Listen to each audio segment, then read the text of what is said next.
వీడియోలో మనం 8086 internal architecture as well as some overview of 8086 చూద్దాము.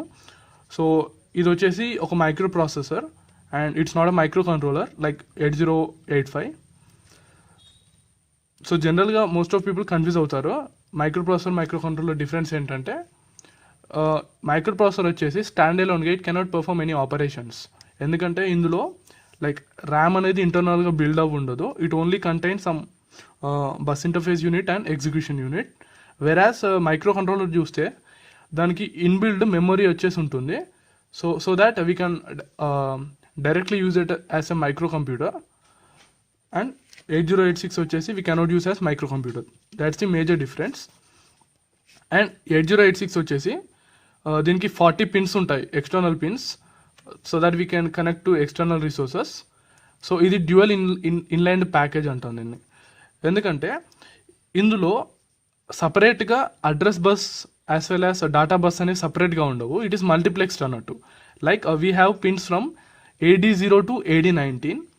So that with help of control system we can use it in address mode as well as data mode whenever we required. And ఇది వచ్చేసి ఒక integer processing unit. So it is contracts to FPUs. And దీని memory like how much memory it can access అంటే మనకు తెలుసు it is a 16-bit processor. So that at each clock cycle it can operate on a 16-bit number. And ఇక్కడ 20 bits ఉన్నాయి కాబట్టి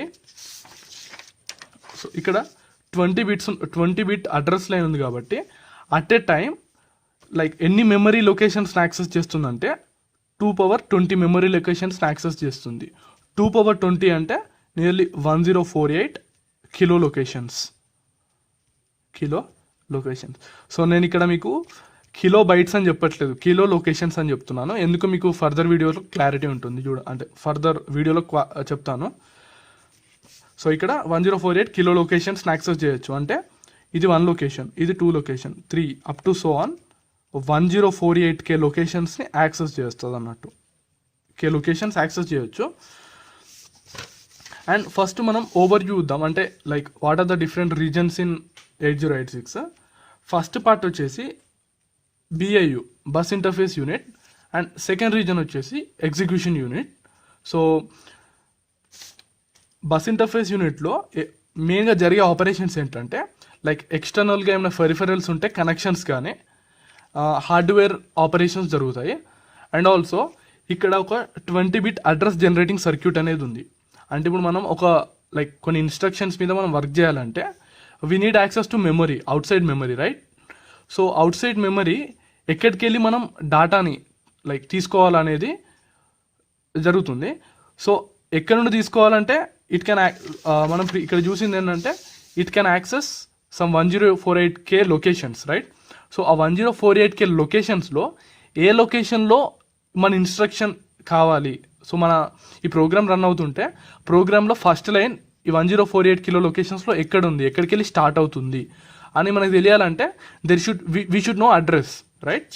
so ఆ address అనేది ఈ అడ్రస్ జనరేటింగ్ సర్క్యూట్ చూస్తుంది. So we will discuss how a address will be generated from base address and offset address.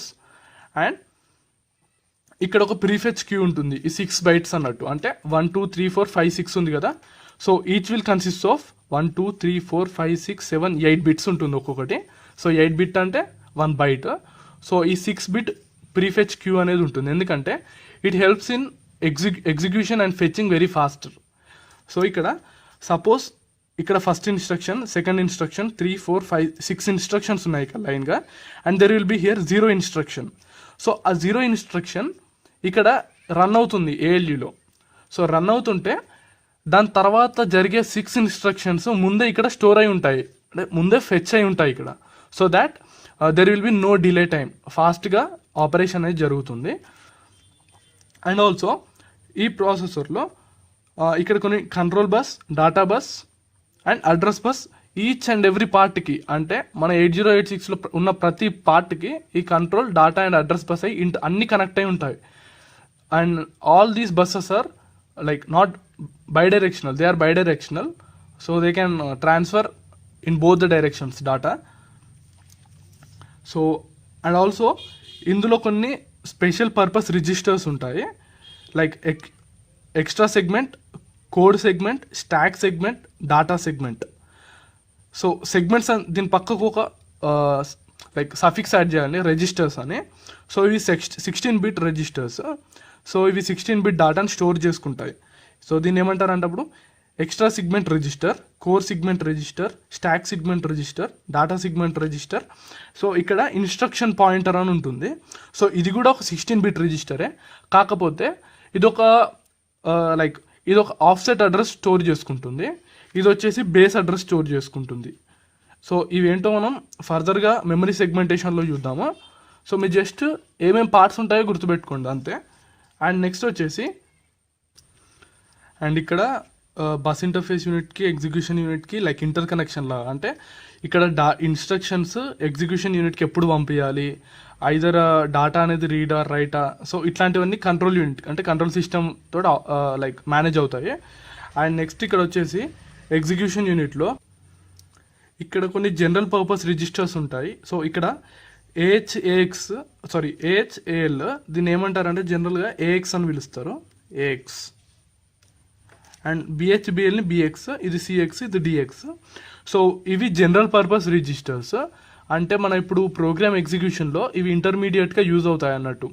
అంటే ఒక offset store చేసుకోవాలన్నా అండ్ లైక్ కౌంట్ స్టోర్ చేసుకోవాలన్నా, సో ఇలాంటి వాటికి ఈ జనరల్ పర్పస్ రిజిస్టర్స్ అనేవి యూజ్ అవుతాయి ఇక్కడ. అండ్ మిగతా వచ్చేసి stack pointer and base pointer registers, ఈ రెండు పాయింటర్ రిజిస్టర్స్. అండ్ ఇది SI and DI, source index and destination index registers. So ఇవి కూడా 16 బిట్, బట్ వీటిని హైలోగా స్ప్లిట్ చేయలేము. సో ఇక్కడ సపోజ్ ఏఎక్స్ రిజిస్టర్ ఉందనుకో 16 బిట్, ఏహెల్ లాగా దీన్ని స్ప్లిట్ చేయొచ్చు అన్నట్టు. So it can perform some 8 bit operations. AH అంటే ఏ హై, ఏఎల్ అంటే ఏ లో. సో బట్ ఈ 4 వచ్చే వల్ల స్ప్లిట్ చేయరాదు. అండ్ నెక్స్ట్ ఇక్కడ ఏఎల్యూ కింద ఇక్కడ ఫ్లాగ్ రిజిస్టర్ ఉంటుంది, దీని స్టాటస్ రిజిస్టర్ అని కూడా అంటారు.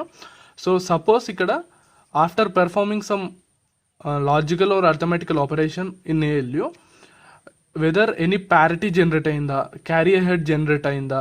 సో ఇందులో ఈ ఫ్లాగ్ కూడా 16 బిట్ రిజిస్టర్. సో ఈ 16 బిట్లో ఈచ్ బిట్ అనేది ఒక్కొక్క దాన్ని రిప్రజెంట్ చేస్తుంది. So like parity, even parity, odd parity result అనేది, అండ్ ఏదైనా క్యారీ హెడ్ జనరేట్ అయిందా, అండ్ లైక్ అక్యూములేటర్లో థర్డ్ పాయింట్ ఏంటి.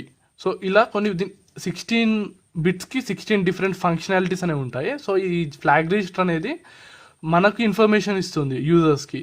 ఎలా అంటే లైక్ ఈ ఆపరేషన్లో లైక్ అక్యూములేటర్లో స్టోర్ అయ్యాక ఈ రెండిటికి సపోజ్ ఇక్కడ 2 ఆపరెంట్స్ వచ్చాయి, ఆ 2 ఆపరెంట్స్కి ఒక లాజికల్ ఆపరేషన్ పర్ఫామ్ అయ్యాక, సో ఆ లాజికల్ ఆపరేషన్ని మనం అక్యూములేటర్లో స్టోర్ చేస్తాము.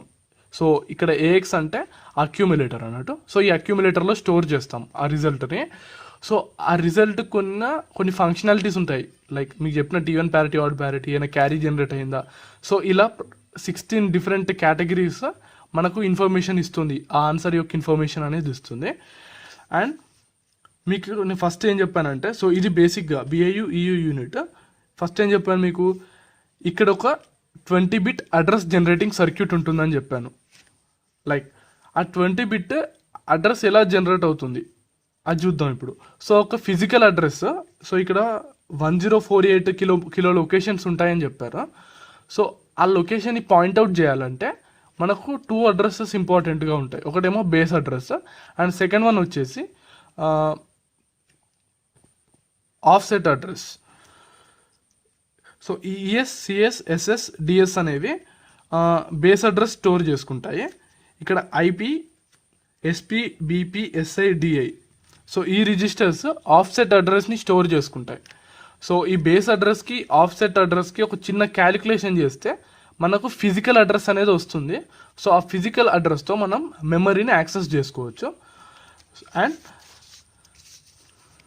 నెక్స్ట్ ఇంపార్టెంట్ టాపిక్ ఇన్ 8086 ఏంటంటే మెమరీ సెగ్మెంటేషన్ అన్నట్టు.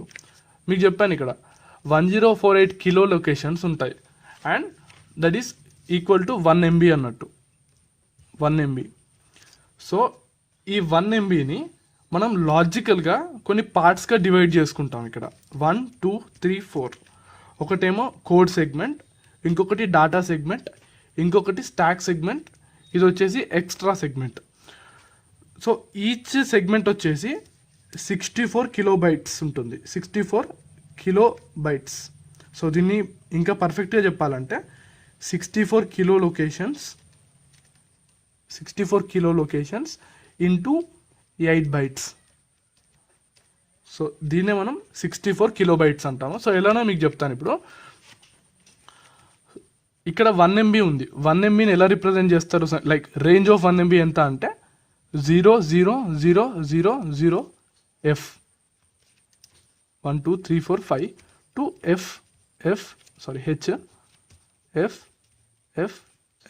H.